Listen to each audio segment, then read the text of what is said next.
Assalamualaikum warahmatullahi wabarakatuh. Kenalkan, nama saya Diadela Ditya Putra dari kelas A dengan NIM 202030010028 dari program vokasi teknologi elektromedis. Di sini saya akan menyampaikan beberapa simpulan dari PPT hasil presentasi teman-teman kelas saya. Yang pertama ada dari kelompok 1 yang berjudul memahami Pancasila dari berbagai perspektif.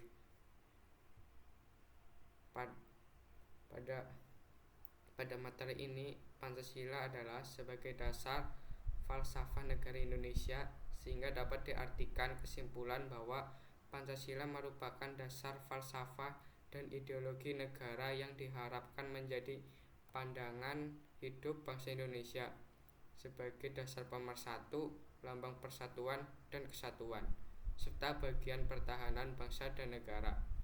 Pancasila merupakan isi jiwa bangsa Indonesia yang turun-menurun berabad-abad lamanya terpendam bisu oleh kebudayaan Barat.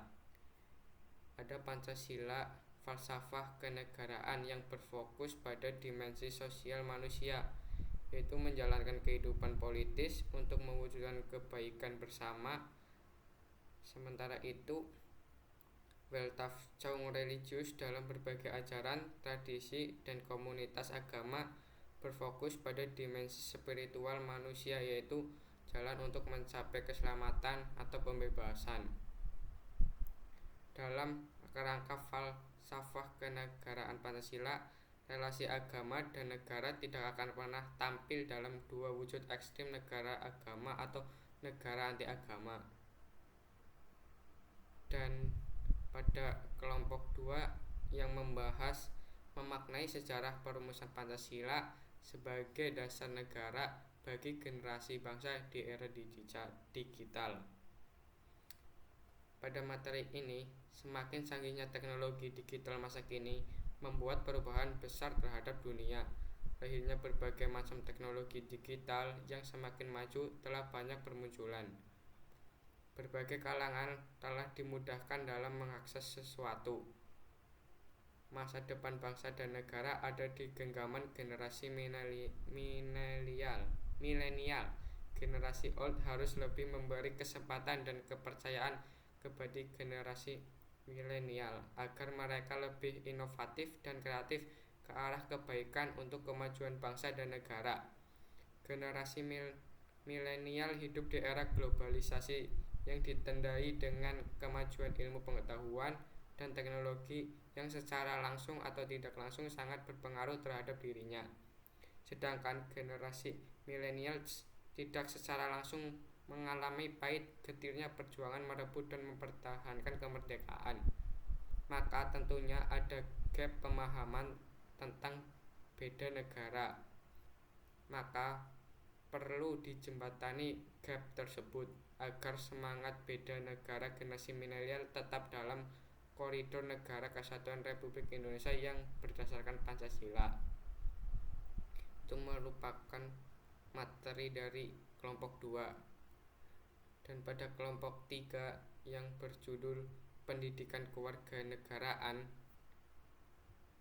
dapat dipahami bahwa lahirnya Pancasila yaitu pada tanggal 1 Juni 1945 merupakan karya yang digali dari nilai-nilai luhur yang hidup dalam kehidupan sehari-hari bangsa Indonesia dan sampai sekarang masih eksis dalam kehidupan bermasyarakat dan bernegara. Manusia meningkatkan ilmu pengetahuan dan teknologi akan mempermudah kehidupan manusia. Namun harus diwaspadai bahwa kemajuan teknologi canggih seperti sekarang ini dapat berdampak negatif dalam masyarakat, berbangsa, dan bernegara. Dan pada kelompok 4 mengenai filosofi Pancasila. Pada filosofi Pancasila adalah sebagai dasar falsafah negara Indonesia, sehingga dapat diartikan kesimpulan bahwa Pancasila merupakan dasar filsafah dan ideologi negara yang diharapkan menjadi pandangan hidup bangsa Indonesia sebagai dasar pemersatu, lambang persatuan dan kesatuan, serta bagian pertahanan bangsa dan negara. Pancasila sebagai satu-satunya ideologi yang dianut bangsa Indonesia, tak ada yang mampu menandinginya. Indonesia yang terdiri atas berbagai suku bangsa dapat dipersatukan oleh Pancasila. Pancasila merupakan isi jiwa bangsa Indonesia yang turun-temurun berabad-abad lamanya terpendam bisu oleh kebudayaan Barat. Dengan demikian, Pancasila bukan hanya sebagai falsafah negara, namun lebih luas lagi, yaitu filsafat bagi bangsa Indonesia. Dan pada kelompok kelima, dengan materi saya sendiri yang berjudul Aspek Historis, Filosofis, dan Yuridis Pancasila bagi Generasi Bangsa di Era Digital. Pada materi ini, berdasarkan pemaparan tentang historis, filosofis, dan yuridis bagi negara, maka kita dapat mengerti bahwa ketiga aspek tersebut sangat berpengaruh dalam suatu negara. Tanpa ketiga aspek tersebut, suatu negara bisa terombang-ambing tanpa adanya suatu sejarah yang memperkuat keyakinan kita dan suatu landasan untuk melangkah menuju negara yang lebih baik. Suatu negara juga harus memiliki dasar hukum yang kuat agar tidak terjadi perpecahan. Pada kelompok keenam yang berjudul menumbuhkan nilai-nilai sila Pancasila pada generasi bangsa di era digital. Nilai-nilai Pancasila ini yaitu melalui media sosial. Salah satu contohnya, cara pertama yang harus dilakukan adalah melakukan pemblokiran terhadap situs-situs yang berpotensi terhadap mengunggah ataupun menayangkan hal-hal yang berkaitan dengan pornografi, pornoaksi, premanisme, dan sejenisnya. Tentunya hal ini juga memerlukan dukungan dari pihak keluarga, sekolah, pemerintah, dan juga masyarakat. Kemudian selanjutnya adalah dengan memasukkan konten-konten mengenai Pancasila dan kebangsaan negara Indonesia. Dan pada kelompok selanjutnya, kelompok 7 yang berjudul implementasi Pancasila sebagai sistem etika bagi masyarakat di era digital. Pada materi ini, Pancasila sebagai dasar negara mengandung makna bahwa nilai-nilai yang terkandung dalam Pancasila menjadi dasar atau pedoman bagi masyarakat Indonesia. Nilai Pancasila dasarnya adalah nilai-nilai filsafat yang mendasar yang dijadikan peraturan dan dasar dari norma-norma yang berlaku dalam Indonesia. Agar penerapan nilai-nilai Pancasila dapat terlaksanakan, diperlukan adanya pelajaran pendidikan Pancasila di setiap sekolah maupun universitas. Hal ini bertujuan untuk mencetak generasi muda yang berakhlak dan berjiwa kritis dalam kehidupan bermasyarakat. Untuk menyukseskan terbentuknya suatu moral yang baik, pendidikan Pancasila sangat berperan penting dalam membangun jiwa nasionalisme dan bermoral, karena butiran Pancasila mengandung makna yang mendalam dan menjadi pedoman bagi seluruh rakyat Indonesia. Tidak hanya itu, Pancasila merupakan titik acuan dalam pengembangan ilmu pengetahuan dan teknologi di Indonesia untuk membekali diri semaksimal mungkin dalam menguasai teknologi modern, terutama pada teknologi digital. Dan pada kelompok ke-8 yang berjudul menjaga tradisi gotong royong masyarakat dengan kekuatan Pancasila. Pada materi ini, gotong royong sudah mendarah daging untuk kita semua, bahkan menjadi kepribadian bangsa dan merupakan budaya yang telah berakar kuat dalam kehidupan masyarakat. Sebagai bagian dari kehidupan masyarakat, hampir seluruh daerah di Indonesia menanamkan nilai gotong royong. Sampai saat ini, gotong royong masih melekat dalam masyarakat. Perilaku gotong royong bukan hanya tentang menyelesaikan pekerjaan, tetapi sekaligus untuk mempererat hubungan masyarakat dan antar masyarakat. Gotong royong adalah sikap saling tolong-menolong bahu-membahu, dan peduli kepada sesama tanpa memandang ras dan status sosial. Sikap gotong royong merupakan salah satu ciri khas bangsa Indonesia sejak zaman dahulu.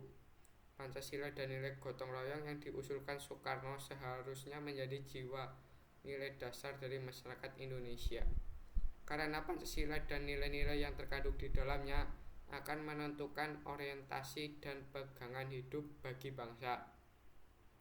Itu merupakan isi dari kelompok ke-8, dan pada kelompok 9 yang berjudul Pancasila sebagai solusi persoalan bangsa.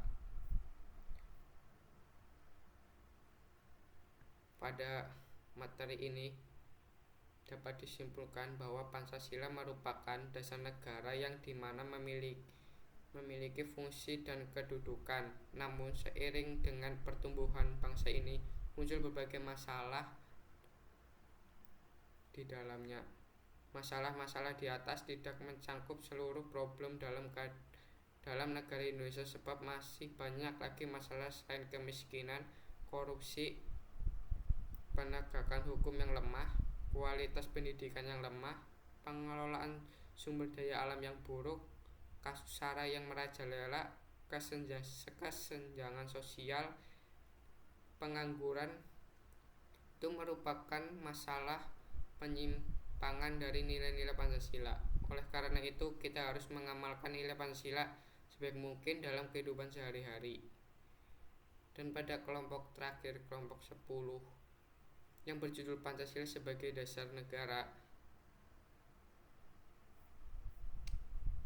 yaitu bermaksud bahwa Pancasila sebagai dasar negara mengandung arti bahwa Pancasila itu merupakan landasan bagi penyelenggaraan negara dan sistem pemerintahan yang memiliki kedudukan tertinggi, yang pada hakikatnya merupakan sumber dari segala sumber hukum dalam ketatanan negara Indonesia.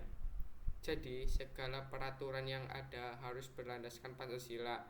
Peran Pancasila dalam menghambat atau menurunkan radikalisme di Indonesia itu sangat penting. Demi mewujudkan bangsa Indonesia yang tertentram dan bertambah maju, dan menjadikan nilai-nilai Pancasila sebagai landasan dalam menjalankan kehidupan. Nilai-nilai Pancasila yang sudah dijelaskan harus bisa dikatualisasikan dalam kehidupan, karena Pancasila merupakan norma dasar yang setiap nilainya harus bisa dijadikan landasan dalam mencapai sebuah kemakmuran. Masyarakat harus bisa hidup berdampingan dalam keberagamaan, terutama keberagamaan menjalankan agama dan kepercayaan masing-masing. Itu merupakan pembahasan dari semua PPT kelas A. Mungkin sekian dari saya. Bila ada kesalahan mohon maaf. Wassalamualaikum warahmatullahi wabarakatuh.